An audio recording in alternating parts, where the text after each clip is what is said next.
All right.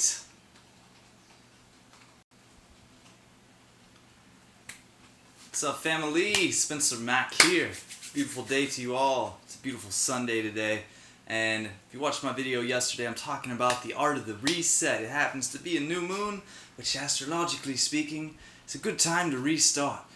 Whether you care or not, it doesn't matter. What does matter is that the art of formulating your own personal, organized approach to invigorating and generating your optimal being is extremely important.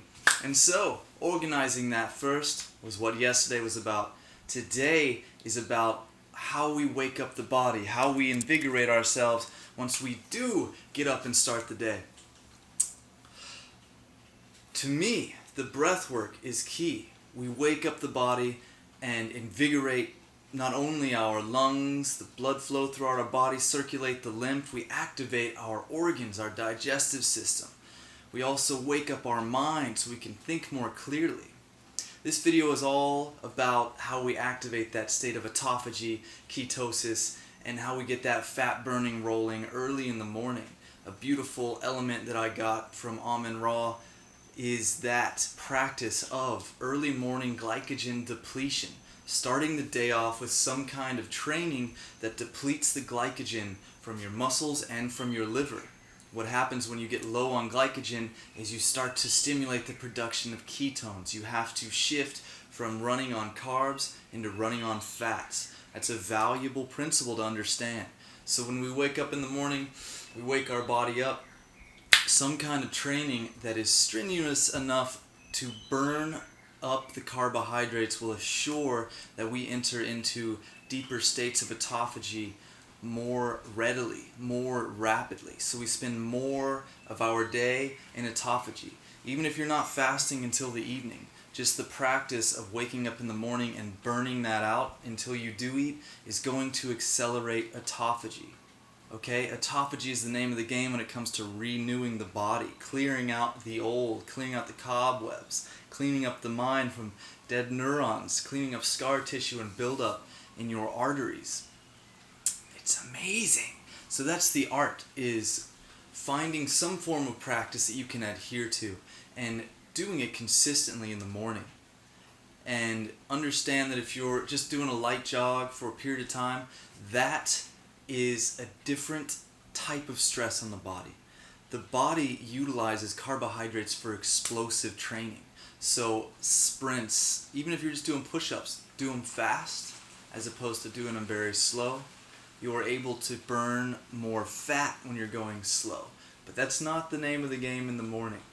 Okay, understand that if you warm your body up first and then were to do 2 or 3 sprints, you would get more out of that within 10 minutes of training than you would from 4 hours of like a light jog if you're hitting these sprints, all right?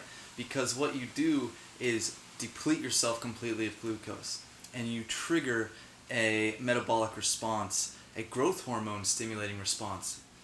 Now there is a level, there is a dosage that's more ideal than others. More is not necessarily better. Consistency is more better than just hitting it real hard one morning a week or so. There's an awesome study where they took individuals and they put them on resistance sprint bikes, which I love. I've been to spin classes. I dig them. They're a little long for me. And this study reiterated why I feel that way. Now, all they did was lightly warm up and then have them do 20 to 30 second sprints on the bikes. All out sprints. Okay, like no holds bar, all in, I'm gonna go as fast as I possibly can on this bike. And the cool thing about resistance bikes is you can crank it up, right? So you can really hit that edge faster. And what happened is after 2 sprints, their growth hormone was up like 500% for 2.5 hours. Now, I'm not keen on the metabolic markers they tracked, but they demonstrated that the beneficial cardiovascular markers actually diminished if they did 3 sprints. So there is an ideal dosage, and I'm more interested and intrigued in developing that explosive kind of ability. Of course, it's good to keep moving throughout the day, keep things circulating. That will help you keep burning fat throughout the day. That will help your lymph circulate throughout the day. But the type of muscle and the type of energy I want to engender in my body is that explosive force. And utilizing exercises like this are extremely useful. Specifically that sprint bike. Definitely want to get one of those. You can also do leaps, you can do sprints, hill sprints. It could just even be a rapid jog or a little jog up a hill could be enough to deplete more glucose as opposed to real light, flat plane walking or running. So keep that idea in mind that the intensity draws on the glucose. Okay, that's why they say people who go on a ketogenic diet just can't really keep up with the explosive types of exercises. Now, there are theories that further down the line, after long periods of adaptation to a high-fat, low-carb diet, they become more efficient at transferring fat into energy. Jack Kruse, I believe, says it's the PPP pathway. It's the pentose phosphate pathway. Pentose phosphate pathway. Anyways, I've got to learn more about that. But that's not my directive right now. Although I am largely ketogenic, I still utilize carbohydrates after really heavy training in the evening. If I feel my body won't be able to replenish to keep up with my next training, then I do hit carbs. So that's the name of the game, my friends, is training hard enough, those explosive movements, sprints. You could lift some weights, just doing even body squats, just doing them fast. Speed requires that glycogen expression. Okay, heavier weight requires that. So that's why I believe those tools are more useful in reaching that state of depletion more rapidly. Once we're on empty, we drop into a deeper state of autophagy. We drop into a deeper state of ketosis. Okay, and not only that, but we start our day off enlivened. We're awake, we're aware, we're invigorated. So having a morning practice that's always there, being really clear to make it succinct so it's something you adhere to every day, and sticking with it, evolve it over time, but always have something like that you can just activate to start the day off right, to start the day off invigorated. I like to start mine off with pranayama. I'm going to make a series of videos of the practices and the order of operations that I train in order to wake my body up, because doing it intelligently is important, right? You don't just want to jump into sprints, start hauling ass or lifting weight. You got to wake yourself up so you don't hurt anything. Breathwork is extremely useful in that. Like if you're not even in a state to where you don't really even want to train, doing a few rounds of pranayama will invigorate your system and get you stoked. And then next thing you know, you'll start moving, maybe some jumping jacks, maybe some shadow boxing. Then you'll pick up some weight and you'll do some handstand push-ups, whatever it is. But that breath work, waking up the breath, is primary for me. So I'm going to go into that next. I just want to share in this video that idea, that concept of draining, of using all of the glycogen to the best of your ability to start the day off. Boom! Getting in ketosis and autophagy as fast as possible. Very cool. I'm going to see if there are any questions. La-da-da. Good deal. If anybody's got any questions, throw them up on the board. That's where I'm at. I find it important to establish your practice, know what it is, and to create a minimum requirement of training. Find that amount of training that is just enough to burn out this glycogen, to invigorate the body and the mind, and to get you on the right path to starting off the day awake and aware. There's something about the breath of fire and invigorating and stoking the guts that wakes the whole body up. Your core is like your engine. So doing those exercises that wake up and invigorate your core also just strengthen and align your spine and get the blood and the lymph pumping throughout the body. Know that the lymph does not have a pump, right? Our blood is running on a pump. Our lymph system requires us to breathe deeply and to move. So primary for me, the necessary practices, waking up my breath and going through full range of motion of all of my joints, for me is necessary. And this awakens me. It's like stepping back into my body in the morning. All right, we got a question. So we're just going to Q&A, guys. That was the main idea for today. Let me see, I gotta expand my screen here so I can read it. Okay. Technology. Alright. Andreas. Please give me just a second.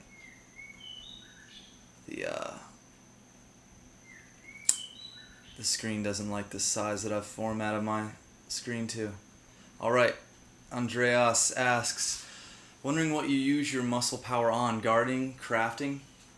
I was maintaining a farm for the last 5 years. I've recently let go of that responsibility, but that required me to do all of the gigs, pruning, harvesting, making soil blends, as well as the groundskeeping. I was doing the weed whacking, lawn mowing, and permaculture is what we practice here. So this is a jungle, and you have to go in machete with sickles to clean things up, cut things down, and then you utilize the green waste as food for the trees. So a lot of what kept me moving perpetually was just going from place to place on the land, and that is more of my slow moving fat burning, right? That's a great time to be in ketosis because you just have all sorts of ketones to run on, and you can just keep going throughout the whole day. What I use my power on, I'd say, is my training in the morning to wake myself up to really start my body off with that invigorated vibe. And then in the evening, I use my power on, so to speak, to use the rest of what I have left, to just burn the rest of the fuel in the tank through heavier weights, through that intense engagement. And weight is really the best thing that can bring that to me. Weight and those sprint bikes is what I love. Awesome, thank you, Andreas. Alright, Hockey Pro Training asks, how do you avoid bonking when you deplete your glycogen stores? Does the body automatically shift to burning fat right away, or does it take time? Awesome question. It is a matter of adaptation. I know when I first started, my body was in a state of refusal to shift. Now I can be a lot more flexible because I've gone back and forth multiple times. So it's a matter of being patient with yourself and understanding certain things, like when you go into ketosis, if you are spending more time fasting throughout the day and in ketosis for longer periods of time, you need to have your minerals on point because you lose not only water weight, but you lose minerals. And so fasting on electrolytes is an ideal scenario that really helps you to maintain a state of energy even when you're depleted in carbohydrates. It's just a matter of retraining the body, and it takes a little bit of time for your body to cultivate that skill again. Studies have shown that over a period of time, it takes 3 months really to adapt to this on a consistent low carb diet. Now, if you're doing almond style diet where you're just eating in the evening and you were adhering to caloric restriction, you're going to be doing, you're basically in ketosis. You will be in ketosis because I've tested this for a majority of the day if you're eating minimally. And that will also bring your body into a state of adaptation. But it just takes time and consistency. I like to, in my mind, visualize, or at least when I was transitioning at first, because now it's not as such a big deal to me, but when I was coming into getting used to fasting regularly and getting into ketosis, comprehend that when you don't tap into that food and you feel that gurgling in your stomach or you're hungry, you are entering into autophagy. And autophagy is like the golden state. That's you renewing your body. That's you taking the trash out. That's you shining the floors. That's you getting that fresh cellular functioning. So use that visualization when you're getting into ketosis or into fasting at first. Realize that you are being reborn in a lot of ways. So just endure that and understand that if you are going through maybe some toxic side effects because of what you've consumed, you're accelerating your detox pathways. This breath work, this movement, that electrolyte beverage is going to help flush those toxins out more rapidly. And just be patient with yourself. Ask for forgiveness for that crap you put in your body back in the day. And don't do it again. And soon you'll just be freshy fresh. Yeah, brother. I know. We get into that state where we are scared, like we have to have food. You know, we do have that fear of not having enough, and food is survival. And you know, that equates to money these days, and that's why we're so tight and tense with what we have. And that's why fasting and cultivating a lifestyle practice of intermittent fasting really brings a deep sense of peace and security to yourself you weren't aware of, because you can live on 1/4 of the normal amount of food that most people eat. Okay, maybe like half, 50%. You need half as much food. You got all day to find it. That's the kind of security and peace you can cultivate, is the realization that you don't need that much to thrive. I'm not talking about surviving either. I'm not talking about fasting on kale salad every day. All right, I'm talking about precision nutrition fasting. You don't require that much when you do it intelligently, and that brings a state of peace. Have you tried dry fasting? I'm not a fan of it. I haven't seen. Water is life. Water is the communicator. And if we want to communicate ourselves, transition ourselves into a better state of health, we have to move. And movement is fluidity. If we have these toxins in our bodies, we have to get them out. I understand that in deep levels of fasting, you burn fat and that creates water in the body. I believe that's one of the principles. So you're releasing maybe the stagnant water or these old fat cells. I would rather give my body all the water that it needs with the electrolytes, so that while I'm detoxing, because I train so hard in the morning and I haven't eaten, because I've been eating just enough lower calories, because I consistently practice caloric restriction or cyclical fasting, I have all of the detox pathways activated. They don't need any more help. And the water is life. So I'm not a fan of the dry fast. Alright, great questions, guys. What is your best tip on how to stick to a routine? Brother! Amen! Isn't that the question, huh? Define it. So, rest, reset, get recuperated, and reflect as to what is most important to you. Define those practices that you know will serve you the best. And depending on your state of self-control, the amount of willpower you have, or the power of the emotional drive that you have, that will depend on how big of a discipline you can bite off, so to speak. How much you can handle. If you have trouble sticking to things, if you're finding that it's difficult to keep up with, I gotta meditate, I gotta train, I gotta eat like this, I gotta take this at that time, all of these practices consistently, which it is difficult. It is. If you're finding that's difficult and you keep falling off, define the simplest ones. Define the simplest one and adhere to it. Pick one that's at a level that you can manage and stick to it. I'm seeing my camera's freezing on this end. You guys let me know if that's happening on yours. So pick one simple practice. Meditation is such a crux. I offer that as the first practice. Every morning I wake up, I go get clean, I go to the bathroom, I take a shower, and I sit or I stand and I meditate for 8 minutes. You pick a time. You clearly define the time and the place and the practice, and you make yourself do that every day, no matter what. Somebody's like, hey, you want to come to this thing? I got the practice. Put it at a time that is your time, okay? Draw off the line and focus on that, and understand that that singular practice is your willpower. That one practice, even though it seems so simple, you're not even doing anything, is you cultivating your willpower. And if you develop the ability to stay focused and consistent on that one practice, you can do anything. You can do anything that you decide you are going to do. And the will build over time. Before you know it, I've been meditating every day for 3.5 years. Like, there is a power, there's a strength, there's a self-confidence in that. And that comes through time and consistency. So pick your practices wisely. Take your time to decide. Define them. Place them in a time and a place in space. And do them regularly. When you find that it is just habitual, you couldn't lose the practice if you wanted to, add the next one. and gradually build your practice like that? Great question. Yeah, developing discipline, that's the ticket right there. Pushing through is a funny thing because it's not a force. What we're dealing with is not force. And the tension is actually the enemy. And the tension is what's draining our energy.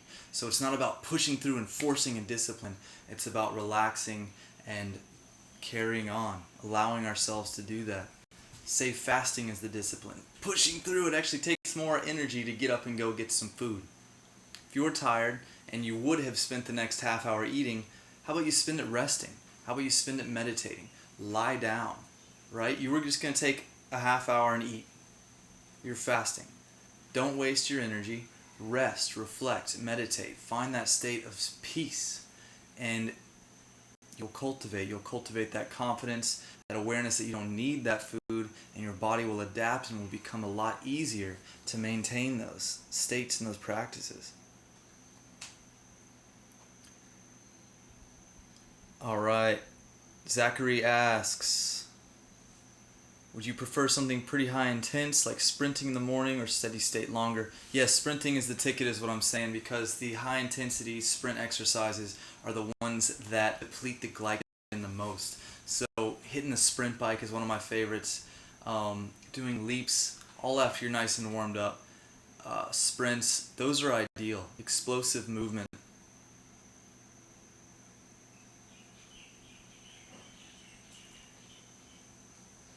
All right, see, I'm cutting on and off, guys. I apologize. That may be on my side here. Could be the whole world is trying to upload to Google. So yes, sprints is where I'm at. Some kind of high intensity, fast moving exercises. The explosive training trains type 2 muscle fibers, right? We have different types of muscle fibers, 3 in all. One has the ability to transmute. But the type 2 muscle fibers are the explosive ones that really call upon the glycogen to express energy. So those kind of practices first thing in the morning can really accelerate your activation of autophagy and ketosis. So, Alethea. I apologize for pronouncing your names wrong. I love it. Alethea Mind. Thea. Doing OMAD and going to the gym 4 or 5 times a week, eating around 2,000, 2,500 calories a day. Sounds like it, brother. Yeah, that's ample calories, as long as you have all of the necessary amino acids. Your branched chain amino acids are the most valuable for triggering muscle growth. As long as you're getting really good sleep, the rest is necessary to grow. As long as you're doing OMAD, that's gold, bro. As long as you are putting enough stress into your training. You don't grow unless the body's like, oh shit, I better grow. You don't get any faster unless you push the edge of your top speed. You don't get any stronger unless you push the edge of where your strength is. So you have to apply enough tension and enough force in your training to trigger muscle growth. It's not going to happen just because, you're eating once a day and you spend time in the gym. I'm sure you know this, but I want to reiterate that. Heavy weight. Ultimately, once the body's warmed up, you want to stack as much weight as you can on what you're doing, keeping it, like between 4 to 6 rep range, and do it explosively. Do it as fast as you can. When you do pull-ups, pull up as fast as you can. When you do push-ups, push out as fast as you can with weight, and that is going to deliver the greatest trigger to your body to stimulate that kind of response. You have to basically put your body in a survival mode. I see my camera going in and out here. You have to basically put your body in a survival mode, right? You're not eating all day, and then all of a sudden you have all of this weight on you and you have to train and sprint explosively. That triggers the body. It has to react. Your genes literally change. So comprehend that and understand that those are the stresses that really trigger that growth. All right. Yeah, patience is key, man. There's a lot of elements, right? You got to have all of your nutrition down, all of your minerals as well. That's a profoundly one. That's one that was really holding me back. I've done a couple videos on it. I'm actually going to formulate something out of it because it's really been a boon for my health. Duncan, What's up, brother? What do you say on vegans getting enough DHA, as in we can only convert few percent ALA to DHA? Long-term vegan, xanthialasma on my face. I'm sorry, I'm not familiar with that term. But hey, I'm on the internet, so telling me something is wrong. Sharply, yeah, yellowish. So like a yellowish tone, huh? Could be a buildup of urea in the system as well. Gross. Cholesterol deposits. Something is wrong with my fats. Okay, ultimately, like, say that is a backup of cholesterol. Either you're eating too high cholesterol in your diet, or your liver is having trouble processing it, or you have a fatty liver. That happens most frequently because of high carbohydrate diets, funny enough. So lowering the carbs, lowering the high glycogen foods, and fats like ALA actually help to clear fat from the body and can lower the bad cholesterol, lower the very low VLC. I'm sorry, I'm blanking on the name right now, but lower the very low density lipoproteins. Now, ALA conversion to DHA has a lot of factors. Your genetics have a big part to do with it. Your genes, the genes of our people vary greatly, and that can affect your ability to transmute it. And the diet, I personally supplement it. I take Symbiotica. It's a combination of DHA extracted from algae and astaxanthin, which is the most potent antioxidant on the planet that we know of. Stuff is dope. It's also really potent and valuable for athletes. So I use that even though I consume a great deal of ALA. I also take curcuminoids because curcuminoids boost the transfer of ALA into DHA. So do polyphenols, like found in chocolate. For instance, one was rye. They found the polyphenol increased the transmutation of ALA into DHA. So I just do it all, guys. I do as much as I can until we're in a state where we can actually test this. All right, Zachary. Yeah, I constantly drink electrolyte water. He's asking if I take something in the morning to replete electrolytes. Yeah, and that definitely has been one of the more profound things that I've done. It's a combination of potassium, magnesium, calcium phosphate, and sodium and chloride. It's the 6 electrolytes. I'm working on making a formula, in all honesty, because I can't find what I'm looking for. So that helps greatly. Acetylcarnitine taken in the morning also helps fat burning and to generate energy. Having good teas, coffee stimulates autophagy. Items like that are very useful to help support that. Do you use hemp shells or hemp products? Oh yeah, Zoran. Grains, which ones are good? You know, I'm not super into them. When I was eating more grains, I was into amaranth. I'm into amaranth big time. And buckwheat. Those are my 2 favorites.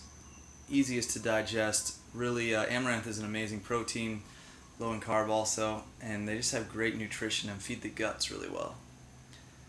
Do you use hemp shells or hemp products? Yeah, I use complete hemp seeds. They still have the holes on them, and then I press them through an oil press, and I use that oil. That's currently what I'm doing. Awesome, guys. Thank you so much for jumping on and all your comments. If you have other questions that you want for future videos, please. Yeah, brother, I'll leave a link to Symbiotica below. And yeah, I'll edit this video right when I get off here. And so any questions or comments or interest, please share. And what do you use as a practice in the morning to invigorate and activate yourself as a human to go dominate this reality with love and kindness? Awesome. And subscribe and share and like and do all those good things. See you guys soon. And there's a way I can end this, I know. Lots of love, guys. Aloha.